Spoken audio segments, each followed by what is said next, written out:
I had the great pleasure of being invited to Logically's second event, LogicCon, in Columbus, Ohio, the week of the 15th of October, 2024. Logically is a managed service provider, but a very large one. I've also had the great pleasure of being acquired. I was the first MSP to be acquired by Logically. So I feel like I'm really part of the community still, a part of the family still. But I went on site. They had a great event.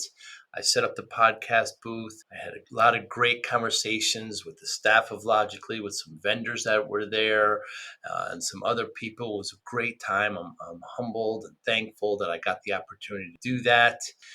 The following is one of the conversations at this great event. I want to thank Logically for letting me do this. I had a great time. Thanks for listening. Hi, I'm Joey Pinz, and here's my 45-second introduction. After starting my business in the 90s, I started developing poor habits of eating in my diet because of working way too much. Before you know it, I found myself 340 pounds. The doctor told me if I don't lose the weight, I'm not going to see my daughter graduate. Took the next 7 months, lost 130 pounds. People think there's some secret. Ask me, how'd you lose that weight? Like there's some secret. There is no secret. How'd I lose the weight? Just one word, discipline. I've had other successes in life, and I attribute them all to discipline. Now, I'm not the king of discipline, but I believe that it can help all of us. Friends, colleagues convinced me to start a podcast. The podcast mission? How do we better ourselves and society? I talk to interesting people in health, fitness, sport, wellness, business, technology, science, art, and culture. And I eventually ask them how discipline plays a role in their life. Podcast vision, growth through learning from others. So what do you like better, chocolate or cheese? I'm so happy you led with that because I like both. But right now. Okay, right now I want cheese. Now, the thing is, the problem is there's millions of cheeses and millions of chocolate. I think there's probably more cheeses than chocolates. Really? For sure. I wonder. And then you can never have one, like there's a Swiss cheese, but there's thousands of Swiss cheeses, right? Exactly. There's Wisconsin, heck, I'm sure Switzerland makes their own Swiss cheese. Are cheese curds in Wisconsin Swiss? Or is that like a cheddar family? That's a very good question. I don't It's know. a Munster family. It seems a lot more plain. Munster. They make your teeth squeak. Have you ever had them? I have once. They do. They do. They do, yeah. That's the best part. And then there's the whole soft cheese. Oh, brie. Brie. I like goat cheese. Even the fresh mozzarella. That's my favorite on pizza. On pizza, recently a hurricane in my place, I had to throw out all my soft cheeses. They Because didn't. you They didn't make overdid it. it. They didn't make You it. Yeah, overdid I it. did. I did overdo it. Yeah. I think that's the case. Yeah. Did you lose any chocolate? No, generally you don't have to refrigerate chocolate. See, that's a bonus. Yeah. Maybe there is some chocolate in it. You ever make chocolate?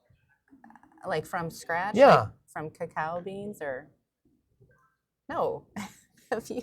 I'm always fascinated with the word cacao. You see it. Is it cacao or is it cocoa? I don't know. I think it's cacao. I've heard it say cacao. I've heard it pronounced cacao.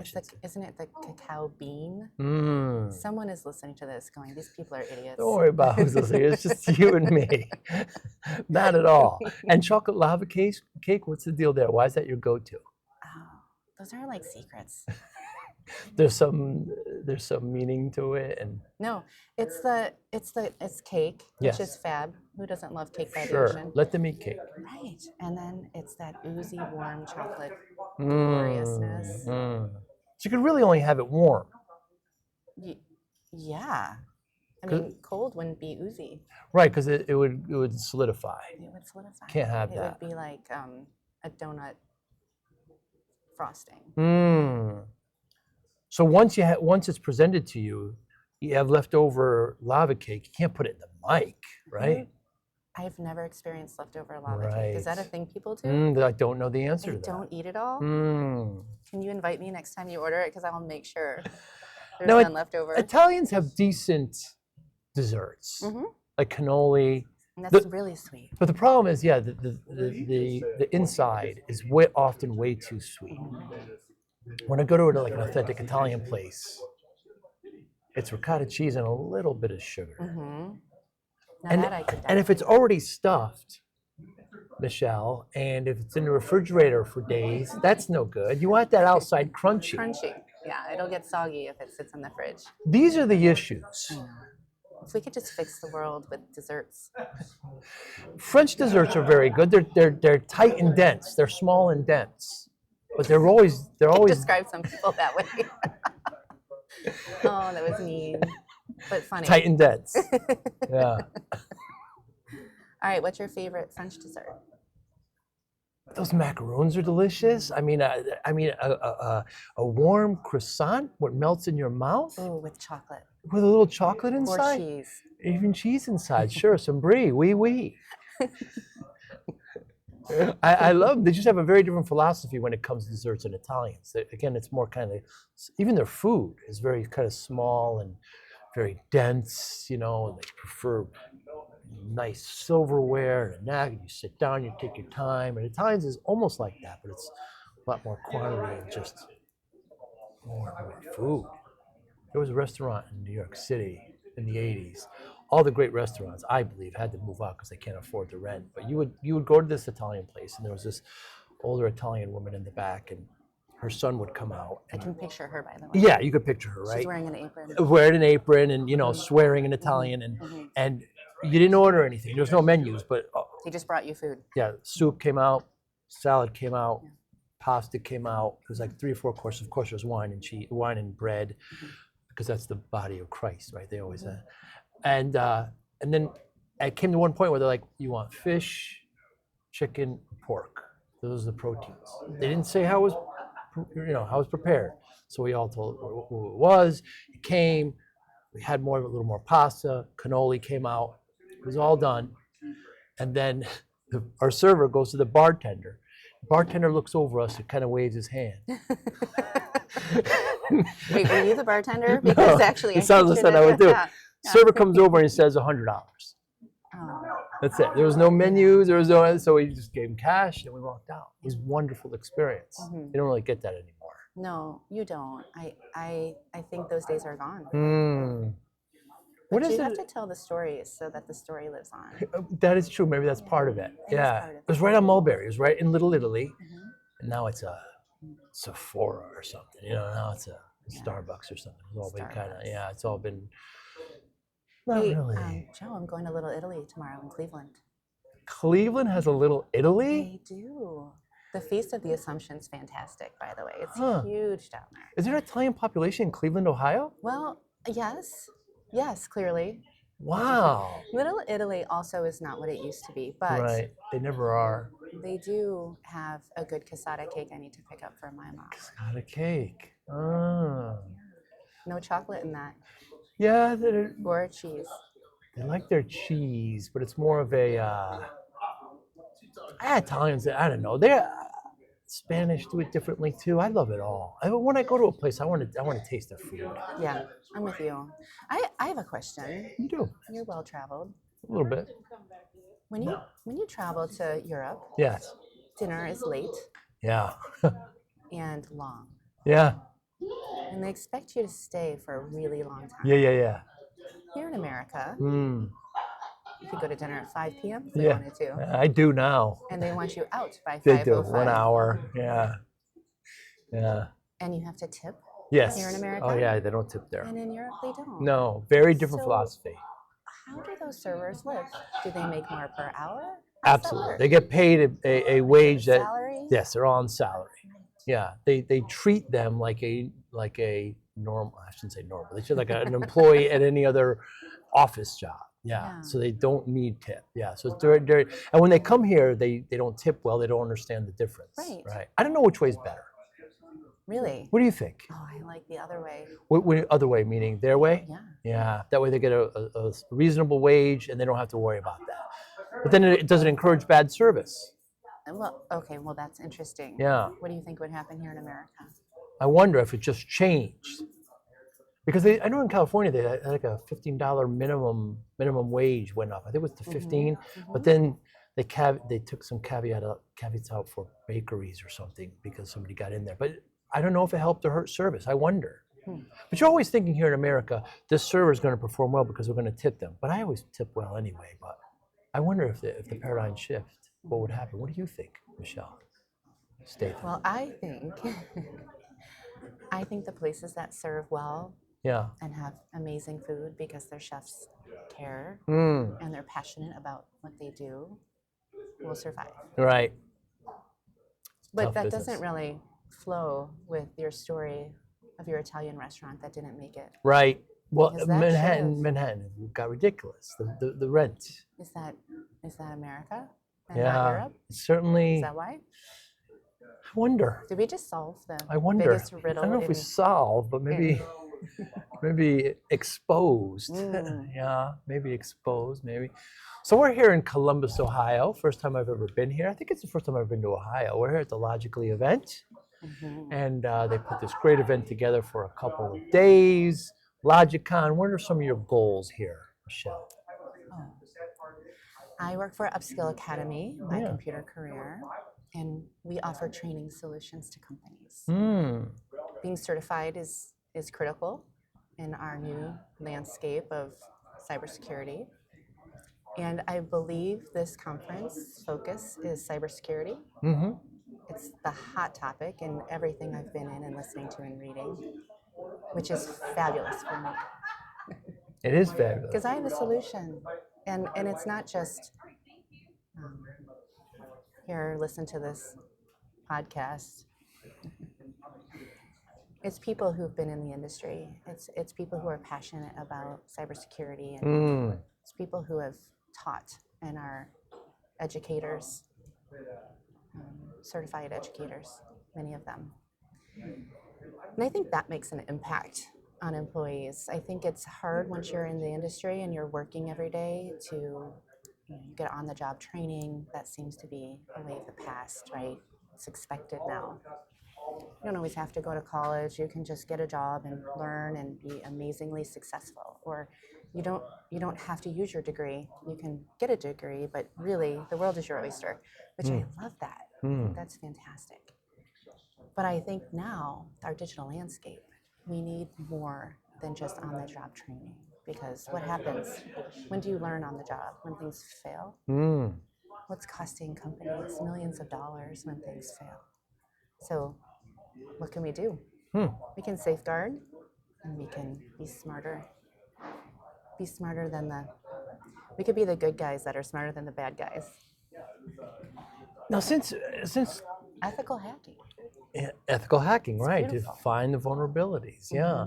And what a fun job. Sorry. It should be How fun. would that be? Yeah. Like yeah. you're kind of, oh, let me try this. Yeah, Let yeah. me try that. See if I can get in. Yeah.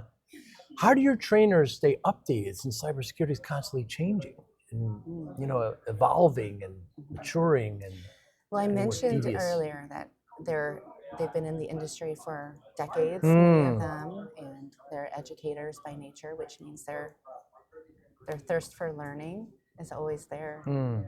I think that's a big piece of how you stay ahead is you just desire to constantly know what's next and what's coming. And when you find those people and you empower them to teach others, I'm looking here. something exciting No, I'm looking happens. here. Just make sure the levels are okay. I didn't mean to I interrupt. feel like I'm talking. No, forget it. soft. Forget it. Let's Do I have a maintain. microphone Let's voice? maintain eye contact. You have a great voice. You have a great voice. So yeah, they stay updated because they love of it.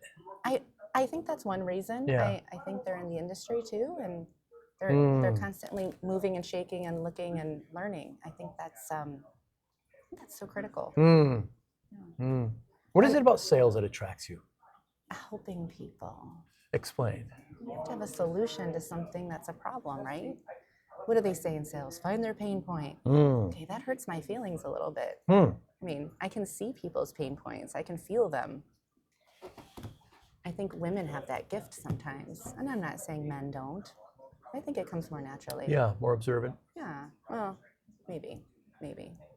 In certain areas. But I enjoy helping. I'm a former educator. I went to school to be a teacher.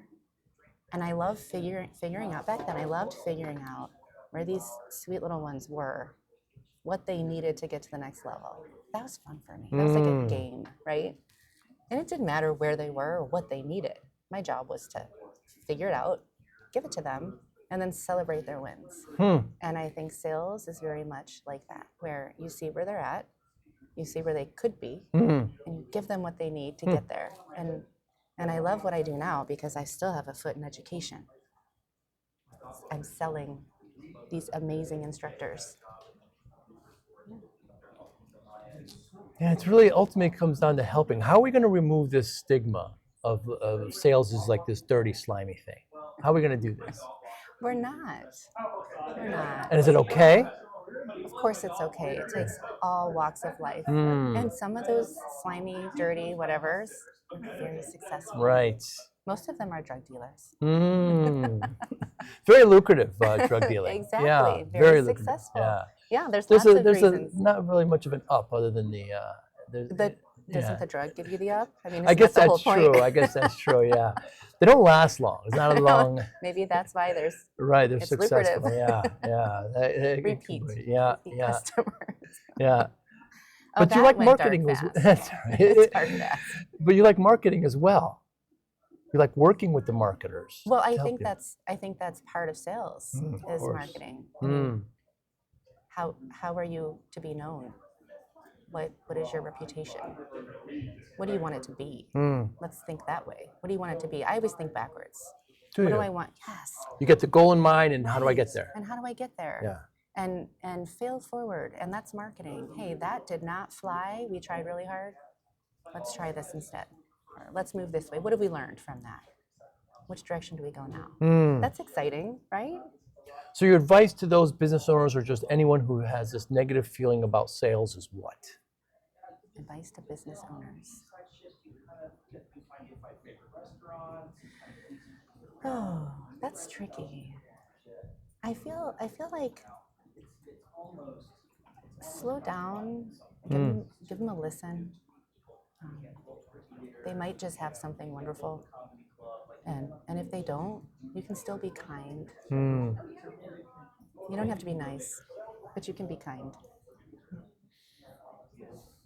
I see that kindness in your eyes, in what you do, when you were a school teacher. And is there anything in the last month or so, Michelle, that you changed your mind on? Oh, what was my answer the other day? I don't know. What was that? Well, I was going to buy a table. I think, and That's I right. decided not That's to. what you said. Yes. This is, you would have thought I could have thought about this all night long and come up with something really fabulous. What have I changed my mind on? Well, I think it's important that people have the ability to change their mind. Well, I think, I'm a mom. Yes. And parenting is very tricky. Mm. I was a single mom for a number of years, so making decisions and feeling like, gosh, this is really on me and no one else to blame. Mm. And that's one way to look at it. The other way to look at it is, how lucky am I? Mm. Yeah, that I get to do this.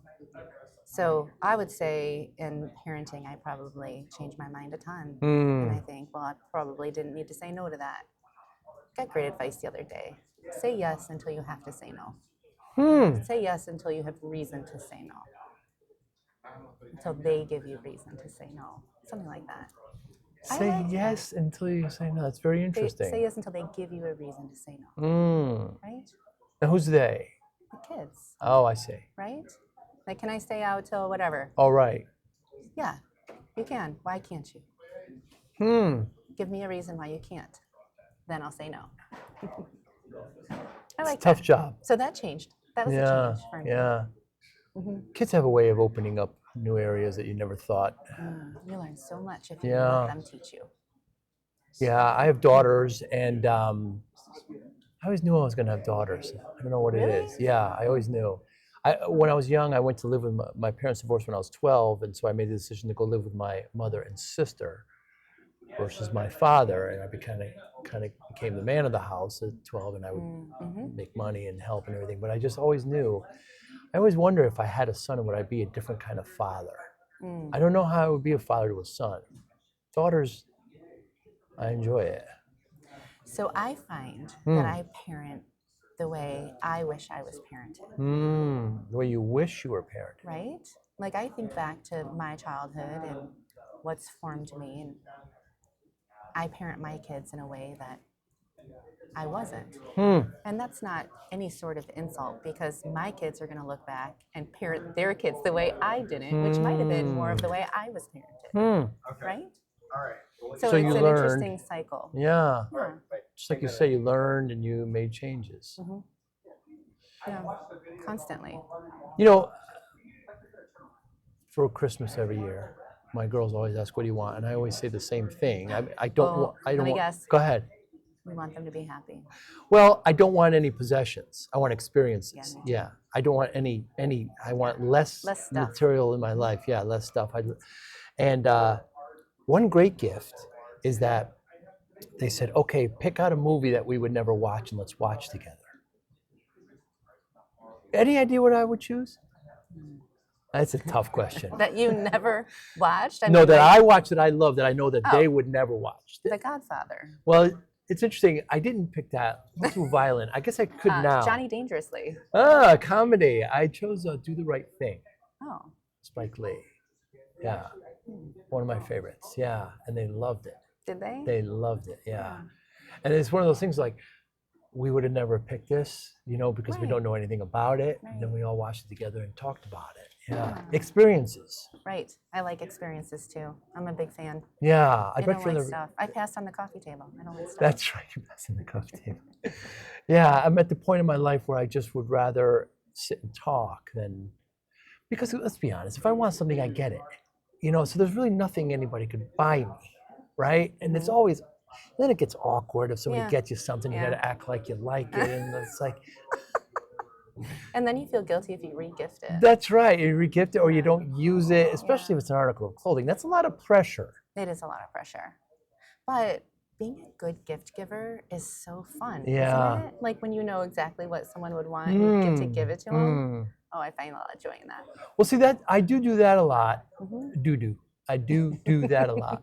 But I do practical stuff like USB cables and, stuff that I know that they want. I see your thing is all frayed. How are you charging your phone? Here, I got something, so I mean, these kinds of practical things I like doing just to kind of simplify life. I need a new cord for my new cell phone. Do you really? Yeah, I only have one. I have extra. I'll give you one car. right now before you leave. I have extra. Yeah, I had it in my room. It wasn't in my car. I couldn't plug it in. It was a whole thing yesterday. Yeah, I thought I should just buy me one of these. Charging, I never let my phone get under like 90. Oh, 90. Yeah. That's impressive. Yeah. Mine's about 60. I start to get nervous. Whoa. I feel like at a certain percentage, it just drops. Yeah. So really, you got to keep up on it. Yeah. I never let it get below 50. I don't know. I just, a lot of things are charged these days, but I have charging stations everywhere. Everywhere, even for cars. Yeah. Do you have an electric car? No. I don't either. No. I'm a gas guzzler. Yeah. Going to the pump in the sleet. Like yesterday or That's right. It's your winters. Yeah. Yeah. Yeah, we're finding out that these electric cars don't do well with seawater. Why are we taking them in the ocean? Because the hurricane brought the water up onto shore. Okay, that's we're not putting them in. That's valid. Yeah. Well, I went back to like SeaWorld when they had those boats that looked like cars. That's and right. Water ski show. Yeah. So. What motivates you, Michelle? Oh gosh. Well, it depends on what we're going for. What's your first answer? Usually it would be because I get to. Get to what? Exactly. You get to do. Well, I get to wake up before everyone else and go downstairs and make breakfast and empty the dishwasher. I get to do that. That's what motivates me. I think people motivate me. I'm motivated by people. I like to serve people. So. I'm like a servant leadership or I have a servant heart. But don't we all? Where does that come from, you think? Why do you like to serve? Why don't you like to be served? That usually makes me feel pretty uncomfortable. You don't like massages? Okay, that's great. Never mind. I'll take that. Yeah. I don't like people fussing over me. Maybe that's what it is. If I sign up for a pedicure or a massage, you're in. I'm Look at you straighten your back and you say that. Yep. My shoulders just came away from my ears and everything, just thinking about it. Yeah.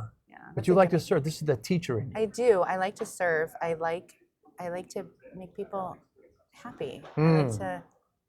We get one shot in this life. We can either go around being selfish and doing things for ourselves, or we can go around giving other people fabulous experiences and giving them a reason to smile. You've heard the stories about, the kid that dropped his books and on his way home from school, and someone came by and helped pick up the books. And it was that simple act that kept him from committing suicide. Oh. I mean, we've heard that, right? You just don't know what kind of impact you have. So be careful. I think words are powerful too. I think what you say is very impactful in ways that you don't realize. I mean, you run this show, you know how much impact words have. Do I? You have to. It's fun, right? You love to learn. You love to hear from people. And I think that opens an opportunity up for people to tell their story. And I think that's the gift you give, is giving people the platform to share what's on their heart and digging to find out what it is that's on their heart. Because some people don't quite get that part. Me. Really? Explain. Oh, you know, didn't.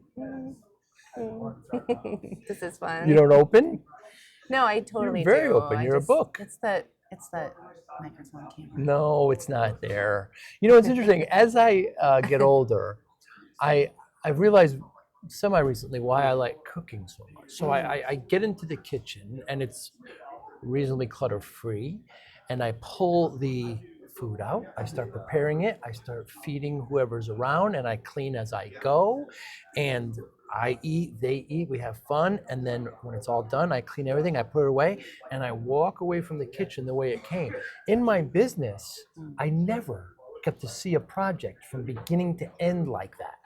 I never really get that satisfaction. So it's not only the satisfaction of serving everybody with my food, and I'm very experimental. People say, this is great, what'd you do? And I'll say, I forgot what I put in, because I just use whatever I have. But it's the completion of a project that in my business, I'm constantly delegating, and things take weeks or days or months, but I don't get that when I cook. It's just, I get to see it every through, and I'm integral to all parts of it. Do you think that's balance? Balance as far as? With work, you don't have that, but in the kitchen, you and I need do. it, and I need it there. Perhaps. Right. Perhaps that balance is necessary. But I'm not that much of a control freak. I do like to delegate. And yourself? Well, that is very controlling. To delegate is Yes. controlling, because you're telling others what needs to be done. Right. But you're not doing it yourself. Wouldn't control be? I know business owners that I coach now that still order the pizza. Right, for lunch. I think, look, you can give that to somebody else. It's an interesting word, control. Where does it extend to? Where does it extend to? Is delegation part of control? That's a very interesting subject. I would think delegation is releasing control, because you don't have it there. Interesting, because now I feel like those people that you delegated it to have to do the task. Oh, these are employees. No, I understand. Oh, yeah. But you're in control of their day, because they have something to they do. have to do the things. Right. But isn't that good? Because then they won't know what to do. It's what makes the world go round. Right. Very interesting. Given your motivation of serving and helping and impact, how do you measure success? I love the word impact. I mean, I shared a story with you about my first job where I had lasting impact, and that brings me so much joy today, thinking about how unhappy at times I was, feeling like I wasn't very successful. This is what I'm doing. Oh my gosh, I can't believe this is where I'm at in life. I thought I'd be changing the world, teaching at this point. But lasting impact, I mean, that's going to be around long after I'm gone. And it wasn't going to survive. So, and I'm not saying someone else couldn't have come in and done that job. Yeah. But I got to. See, I got to. Legacy. I get to do that. Legacy. Yeah. Share again the story, please. I forgot. Lies. I graduated from Dayton. Loved it there. Just a couple years ago. Right. It was. I was looking for a teaching job. I was home. I wasn't really happy I was home because, man, I was so independent and happy. And a friend called me and said, hey, I've got an opportunity for you. It's in upstate New York. It's at Cornell. We're going to revitalize one of our chapters. We need a chapter consultant. I said yes, like in 5 seconds flat. I'm Cool. like, Great that sounds opportunity. really fun. So I hopped in my car and I drove to upstate New York for the very first time. I had no idea From where I was Ohio going. to New York. That's right. That's right. It was Highway 17 and it's beautiful, but I don't think it's still 17. It's something else now. I'm sure it's still beautiful. And I'd never been to that part of the country before. I mean, everything was so exciting. And then I pull up to this grand sorority house. And where I went to school, the houses were the nicest on campus, but it was called the ghetto where we lived. Not a complimentary term. Oh, no, it was fabulous. Ah, It was the best student neighborhood, they call it today. I see. Ever. But yes, very different from my experience, which I love that. I love the new experiences and seeing how things work in other places, all of that. I love that. I'm like a sponge. So I get there and we had to give early alumni status to a group of women that were on campus. And we had to start from scratch and recruit a new group of women, freshmen women, to start a whole new chapter. And that was a Delta chapter, so fourth chapter. So much rich history. The reason it was started was for women to be successful in college and go on to have professional careers rather than going to college to find a husband. And back then that wasn't well accepted. So these women had to meet in secret to study and to help each other, to support each other. And that legacy lives on now. And they're one of the most successful groups. By success, I mean philanthropy, fundraising, and service. And a lot of fun. But the rich experience that they get to have that wouldn't have been there. You can go to college and you can have fun. Maybe you have to work a little bit. Maybe you make some good friends. You study and you just get through it. But you can also have the experience of these lifelong friendships that people consider brothers or sisters for life. You learn philanthropy. You have to show up at events. You have to participate. It forces you to do these things that maybe you wouldn't have gotten to do before. I think there's a lot of value there. And you had a hand in it. You had a part of it. I had a big part of it. Yeah, it's wonderful. Yes. Yeah. I think seeing friends or coworkers succeed and having a small part of it is so rewarding. No matter how big or small it is. Well, I feel like I had a great experience. I was going off of how lucky I was that I landed where I did and had the experiences I had. And still today, I feel like, you get there, you have that, you turn around and you put your hand out to the person behind you. And you give them that. You give them that opportunity too.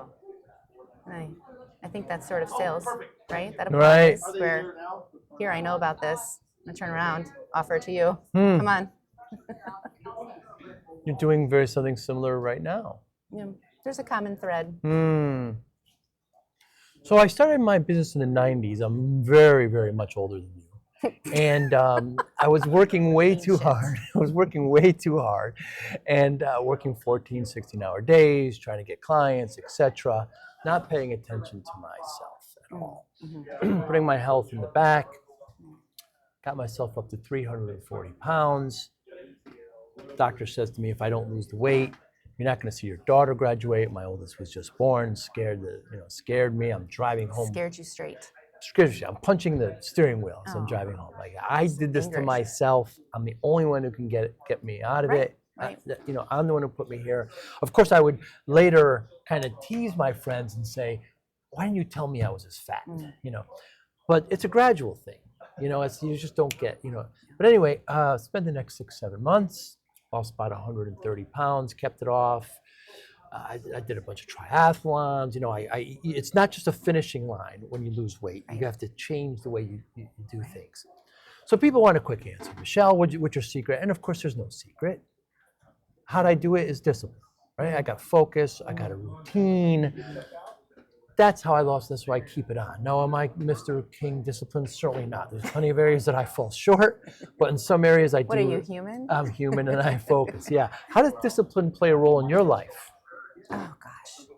Well, if you're not disciplined, you're not going to get anything done, right? Or you're going to make the wrong choices and let the wrong people in. You're gonna. You just have to make good choices, and discipline's a big part of that because it's not always the choice you want, the easy choice. Like sometimes you have to choose hard. I always tell my kids, "You can do hard things. We can do hard things." And I think, putting the fork down on the desserts and standing up off that couch, those are hard things when you're heavy and overweight. They're hard things when you're just skinny fat. You know Lots that of that. theory where people look fabulous, but they're so unhealthy on the inside. So I think any of that is hard. People with mental illness, depression, anxiety, to get up and to do something is very hard. And it takes so much discipline to do something like that, to overcome the obstacles. I'm sorry. We all have mountains to climb. Yeah, we certainly do. It's interesting how you bring choices to it. Now, when you were young and your father was gambling with you and flipping houses, was discipline instilled? He beat me. Stop Senseless.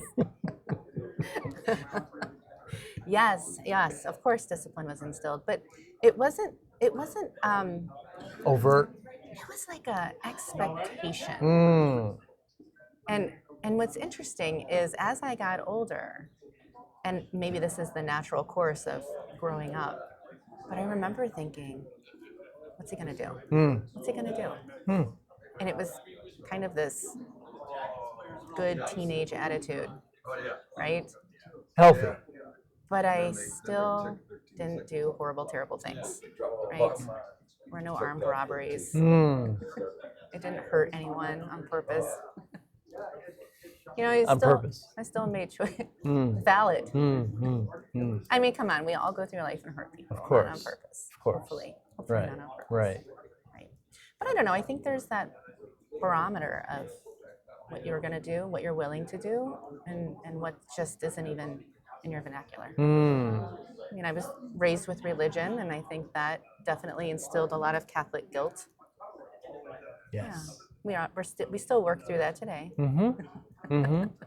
Most certainly. Thank you so much for your time, Michelle. An absolute delight. So if anybody's listening and they need training, how can they get in touch with you? Oh, well, Michelle.Statham at mycomputercareer.edu is probably the best way.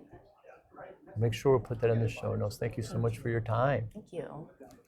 Thank you for listening and or viewing Joey Pinz Discipline Conversations. Please share this episode with one or two of your friends who you think may benefit from the episode. Our website, www.joeypinz.com. There you'll find lots of resources and you could join our mailing list. Please follow us on all our social media, Instagram, Twitter, and Facebook. Podcast information, the video version of our podcast is on YouTube. Please subscribe. Audio is on all major podcasting platforms. Please follow them. And if you like it, please consider giving 5-star rating. Would really appreciate that. Thank you again for listening or watching Joey Pinz Discipline Conversations.